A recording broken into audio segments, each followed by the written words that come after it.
Pertemuan di antara Barcelona dengan Real Madrid ni memang dikenali sebagai El Clasico, suatu yang klasik sebab kedua-duanya nama besar, so kita panggil El Clasico. Okay, jadi kita mesti terfikir-fikir apa sebenarnya yang menyebabkan perseteruan di antara Barca dengan Real Madrid ni menjadi suatu yang luar biasa. Pertemuan Real Madrid dan Barcelona ini sebenarnya beyond that, dia melibatkan falsafah dan juga politik kedua-dua wilayah berkenaan. Okay, kita kena faham Barcelona ni terletak di satu wilayah di Sepanyol yang bernama Catalonia. Okay, Catalonia ni sampai sekarang dia tak pernah iktiraf pun dia orang Sepanyol. Okay, Catalonia ni sejarah dia pada abad ke-15, pada abad ke-16 dijajah oleh Perancis. Kemudiannya baru dijajah oleh tentera Sepanyol. Jadi sebabkan itu Catalonia ni dia mempunyai bahasa sendiri, budaya sendiri. So apa yang Gerard Piqué cakap, Andres Iniesta cakap itu bukan bahasa Sepanyol. Itu adalah bahasa Catalonia. Tapi orang di Catalonia ni bolehlah bercakap Sepanyol sebab Catalonia ni dah menyertai negara Sepanyol, tapi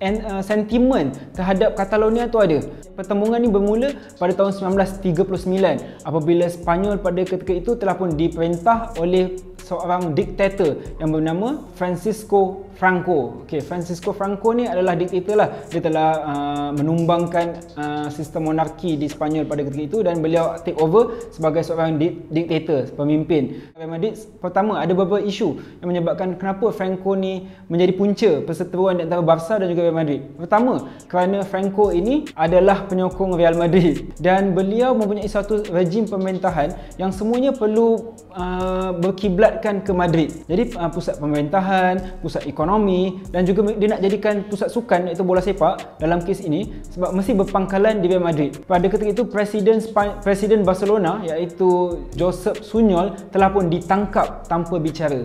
Kita peliklah, Franco ni adalah pemimpin negara tapi sampai Presiden Barcelona pun ditangkap. Macam tak tahu apa sebab dia, kenapa dia nak buat tindakan-tindakan berkenaan. So apa yang tindakan diktator Franco ni buat, dia macam nak menjatuhkan Barcelona secara tak langsung. Okay, jadi apa kesan ataupun implikasi yang telah pun ditinggalkan di sejak pemerintahan diktator Franco ni? Pertamanya, bahasa Catalonia itu diharamkan. Jadi mereka perlu bercakap bahasa Sepanyol 100%, 100% bahasa Sepanyol. Timbullah ketidakpuashatian oleh masyarakat di Catalonia, dah jadi modern football. Sehinggalah pada 17 Januari 1968 Barcelona nak tunjuk protes lah secara tak langsung. Mereka buatkan satu tagline club iaitu Más que un club yang bertajuk More than a club, dan slogan tagline berkenaan memang sampai hari ni pun ada, More than a club. Maksudnya perseteruan ataupun kebencian Barcelona terhadap pimpinan Francisco ini dia melebihi daripada klub bola sepak. Dia dah melibatkan falsafah, dia dah melibatkan sosio budaya, dia dah melibatkan politik itu sendiri.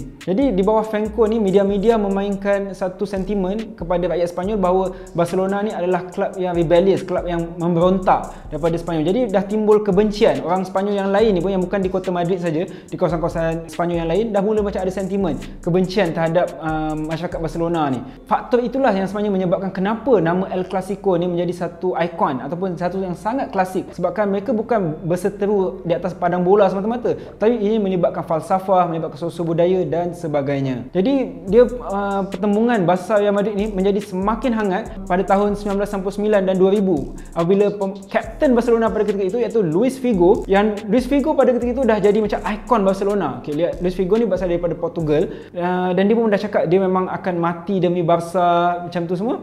Tapi pada tahun 2000 tu, pada tahun 1999 ke 2000, beliau dah ada satu perjanjian untuk menyertai Real Madrid. Jadi itu adalah salah satu orang kata climax lah macam mana Real Madrid ni mencetuskan kebencian orang Barcelona sebab kapten orang kata ikon kepada Barcelona menyertai klub musuh mereka. Kalau orang kata menyertai Manchester United ke, menyertai AC Milan, tak ada isu. Dia menyertai Real Madrid. Kenapa pemain yang orang kata dah berjiwa Barcelona tu menyertai Real Madrid? Jadi itulah salah satu dia climax dia.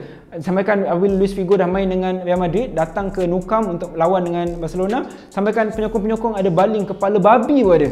Sampai kebencian ke tahap itu. Jadi itu sebenarnya kita nampaklah pertemuan antara Barca dengan Real Madrid ni dia more than football. Dia melibatkan sosio budaya, melibatkan falsafah dan melibatkan sistem politik itu sendiri yang berbeza.